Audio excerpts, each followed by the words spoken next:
Hallo, vor mir liegt das kabellose HORIPAD für die Nintendo Switch. In diesem Video zeige ich euch das Unboxing dieses Geräts.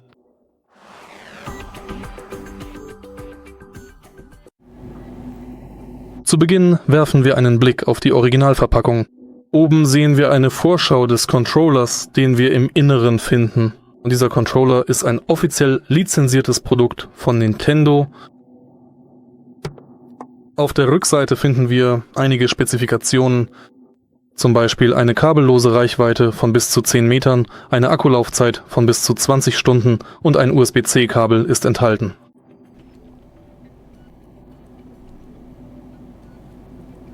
Im Lieferumfang enthalten sind der Controller, das Handbuch und das Kabel.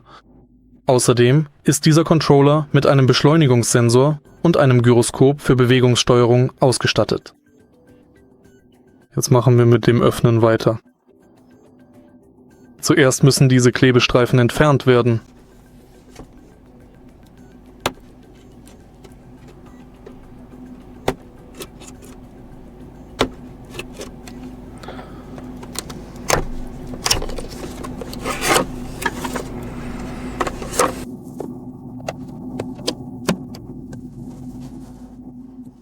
Und jetzt können wir den Controller ganz vorsichtig aus der Verpackung nehmen.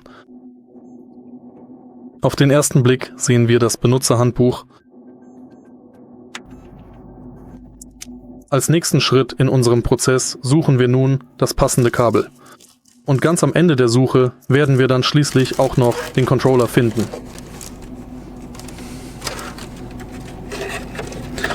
Der Controller hat eine wunderschöne türkisfarbene Farbe. Er besteht aus hochwertigem, robustem Kunststoff und liegt dank seiner ergonomischen Form zudem angenehm in der Hand. Der Controller selbst ist nicht mit zusätzlichen Tasten ausgestattet und hat das klassische Nintendo Switch Layout. Die integrierten Trigger-Tasten dieses Controllers verfügen über einen besonders kurzen und präzisen Hapweg, wodurch sie gerade in kompetitiven FPS-Spielen extrem schnell, unmittelbar und zudem höchst reaktionsschnell agieren. Der Controller liegt sicher und fest, sowie sehr bequem in der Hand. Meiner ganz persönlichen Meinung nach ist dies zweifellos einer der allerschönsten Nintendo Switch Controller von Drittanbietern, die man aktuell finden kann. Hier sehen Sie nun den direkten, detaillierten Vergleich mit den originalen Nintendo Switch Joy-Cons, während sie sich direkt auf der Basis befinden. Wie Sie sehen können, ist der Controller ein wenig größer, aber das Gewicht ist ungefähr gleich.